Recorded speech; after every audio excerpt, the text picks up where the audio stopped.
There's one of two ways to approach a story you don't like. They didn't give me what I wanted, or they didn't do a good job doing the thing they wanted. Loosely adapting the Flashpoint story isn't what I wanted in a Flash movie. This feels like it's coming way too soon in this universe. Even though we've had, let me count, kind of 13 movies in this world before the Flash movie, it's still too soon to be shaking up the universe like this. We've barely seen Flash before now. I don't know what Flash's relationship with Aquaman is like, or Wonder Woman. He tells Michael Keaton Ben Affleck is his best friend, and I don't know if that's because Barry doesn't have any friends, so someone who is barely a colleague counts as his best friend, or if these two are supposed to actually be good friends, but we haven't gotten to see that on screen. Flashpoint should have come much later, after the DCEU had been well established, comparable to Infinity War or Endgame. I don't just say this because I really hated the grimdark tone of the Snyderverse, but Barry's world should be kinda fun. That way, when he screws the time stream up, it feels like there are serious consequences to his actions. But when you started this world off with neck snaps and you will bleeds and I don't care about the rest of the world as long as my honey is safe, there's not much contrast with this other world Barry is stuck in.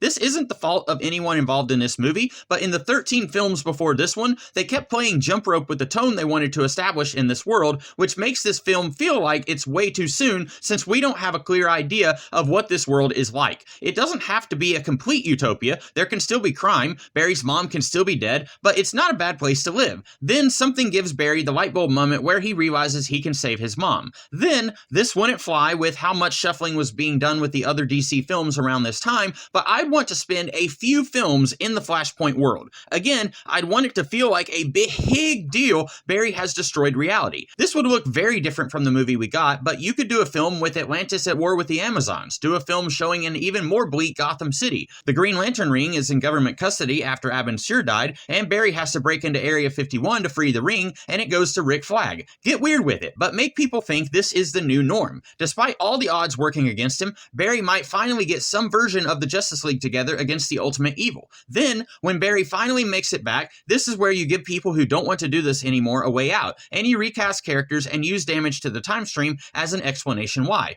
which is kinda what the movie did. Spoilers, George Clooney is Batman now, except apparently he's not. But Henry Cavill had a cameo at the end that they cut when they cast this new Superman, which seems to tell me anything after the Flash movie is set in the new DCU. Except, maybe not? The Aquaman sequel came out after this, and you've still got the cast from the DCEU in that one. Me second guessing whether this movie is actually what sets off the relaunch of the new wave of DC movies doesn't bode well for the impact this movie is supposed to have. But if you knew for certain Barry messing around in time is responsible for a fresh new universe, in theory, that should get people excited for what's to come. Most of that Muschietti didn't have any control over, so looking at the movie we did get, what would I have done differently? When you're constructing a story early on, you have what some people refer to as the ordinary world. You need to show the audience what the protagonist's regular life is like before you turn it upside down. Name a movie, I'm sure you will have a scene like this. You can't begin the movie with the status quo being interrupted without first showing the status quo. The Flash movie has the ordinary world set up twice. You get regular Barry's typical life, he's trying to be Barry Allen, but he's balancing that with being the Flash. You see some of his fellow heroes, then he screws time, now we have to do it all again. See his happy home life, meet his coworkers again, find out none of the Justice League exists, Batman is a hermit, and while the movie tries to make this entertaining, it makes for a long stretch where very little happens. Shortly after Barry saves his mom in the past, he sees Zod on the TV, then he and Barry meet Batman, then they save Supergirl, then they give Barry his powers back, then it's time for the climax. You could restructure the movie to give us the same story they wanted to tell, but make it feel a little more urgent. From the top, when Barry is saving the hospital, I'd throw the Dark Flash in there. Maybe he's the reason the hospital is collapsing into hell. The first time we see Dark Flash is when he punches Barry out of the time stream, and that was such a blink and you miss it moment, I thought that was Doomsday. Superman is as fast as Flash, Doomsday was a clone of a Kryptonian, Barry was rushing past the events of the Justice League movie, so I thought Doomsday somehow did this. Then it's over an hour and a half later when we see Dark Flash again, long enough that I had forgotten all about Barry getting punched by some rando. Whenever you can, sprinkle the bad guy into the movie so dummies like me can keep track of what's going on. There are no metas in this world, and that's bad since Zod is coming, but we still spend a casual hour or so in a basically okay world where, other than an alien invasion happening somewhere else, things aren't that bad.